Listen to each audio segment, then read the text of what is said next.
whereupon the indicating needles of 2 meters in the main laboratory went enthusiastically through the full range of red and held unwaveringly against their stops.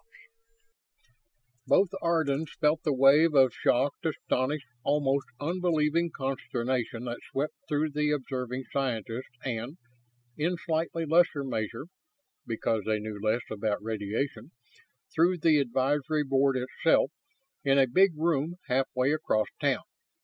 And from the radiation laboratory they were taken, via truck and freight elevator, to the office of the commandant, where the board was sitting. The story which had been sent in to the board the day before on a scrambled beam was one upon which the Ardens had labored for days. Many facts could be withheld. However, every man aboard the Perseus would agree on some things. Indeed, the Earthship's communications officers had undoubtedly radioed in already about longevity and perfect health and Oman servants and many other matters. Hence, all such things would have to be admitted and countered. Thus the report, while it was airtight, perfectly logical, perfectly consistent, and apparently complete, did not please the board at all. It wasn't intended to. "We cannot and do not approve of such unwarranted favoritism," the chairman of the board said. "Longevity has always been man's prime goal. Every human being has the inalienable right to—" "Flapdoodle," Hilton snorted. "This is not being broadcast and this room is proofed, so please climb down off your soapbox. You don't need to talk like a politician here. Didn't you read paragraph 12A(2), one of the many marked top secret?" "Of course. But we do not understand how purely mental qualities can possibly have any effect upon purely physical transformations. Thus, it does not seem reasonable that any except rigorously screened personnel would die in the process. That is, of course, unless you contemplate deliberate cold-blooded murder." That stopped Hilton in his tracks, for it was too close for comfort to the truth. But it did not hold the captain for an instant. He was used to death in many of its grisliest forms. "There are a lot of things no Terran ever will understand," Sawtelle replied instantly. "Reasonable or not, that's exactly what will happen. And reasonable or not, it'll be suicide, not murder. There isn't a thing that either Hilton or I can do about it." Hilton broke the ensuing silence. "You can say with equal truth that every human being has a right to run a 4-minute mile or to compose a great symphony. It isn't a matter of right at all, but of ability. In this case, the mental qualities are even more necessary than the physical.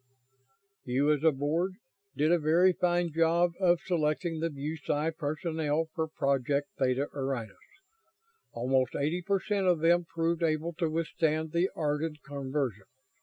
On the other hand, only a very small percentage of the Navy personnel did so."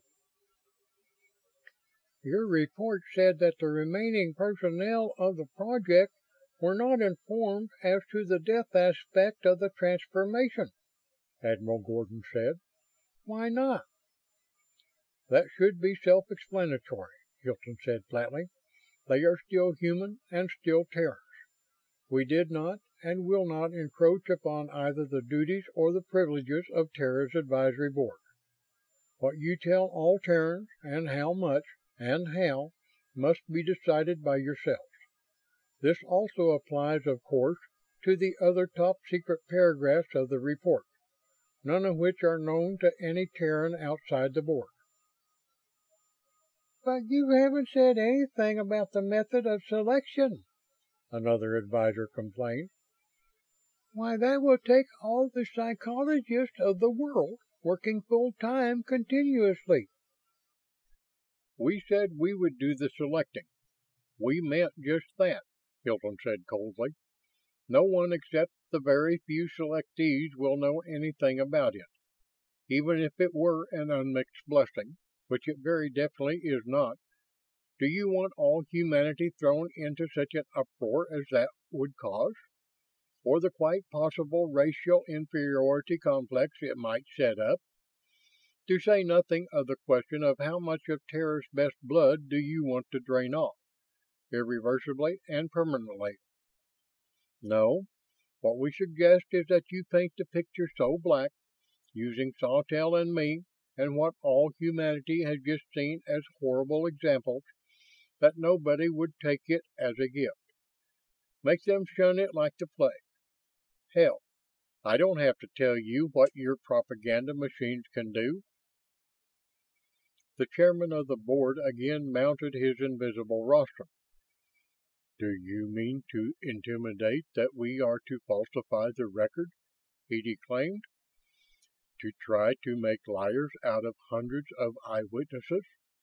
You ask us to distort the truth, to connive at—" "We aren't asking you to do anything," Hilton snapped. "We don't give a damn what you do. Just study that record with all that it implies. Read between the lines. As for those on the Perseus, no two of them will tell the same story, and not one of them has even the remotest idea of what the real story is. I personally not only did not want to become a monster, but would have given anything I had to stay human. My wife felt the same way. Neither of us would have converted if there'd been any other way in God's universe of getting the uranexite and doing some other things that simply must be done." "What other things?" Gordon demanded. "You'll never know," Hilton answered quietly. "Things no Terran ever will know, we hope. Things that would drive any Terran stark mad. Some of them are hinted at, as much as we dared, between the lines of the report." The report had not mentioned the Stretts, nor were they to be mentioned now. If the Ardans could stop them, no Terran need ever know anything about them. If not, no Terran should know anything about them except what he would learn for himself just before the end. For Terra would never be able to do anything to defend herself against the Stretts. "Nothing whatever can drive me mad," Gordon declared. "And I want to know all about it, right now." "You can do one of two things, Gordon," Sawtelle said in disgust. His sneer was plainly visible through the 6-ply plastic-backed lead glass of his faceplate. "Either shut up or accept my personal invitation to come to Ardbor and try to go through the ringer. That's an invitation to your own funeral." 5-Jet Admiral Gordon, torn inwardly to ribbons, made no reply. "I repeat," Hilton went on, "we are not asking you to do anything whatever. We are offering to give you, free of charge, but under certain conditions, all the power your humanity can possibly use. We set no limitation whatever as to quantity, and with no foreseeable limit as to time. The only point at issue is whether or not you accept the conditions. If you do not accept them, we'll leave now, and the offer will not be repeated." "And you would, I presume, take the UC-1 back with you?" "Of course not, sir. Terra needs power too badly. You are perfectly welcome to that one load of uranexite, no matter what is decided here." "That's one way of putting it," Gordon sneered. "But the truth is that you know damn well I'll blow both your ships out of space if you so much as—" "Oh, chip-chop the jaw-flapping, Gordon," Hilton snapped.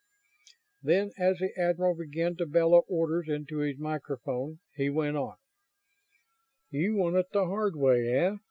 Watch what happens, all of you." The UC-1 shot vertically into the air, through its shallow, dense layer and into and through the stratosphere. Earth's fleet, already on full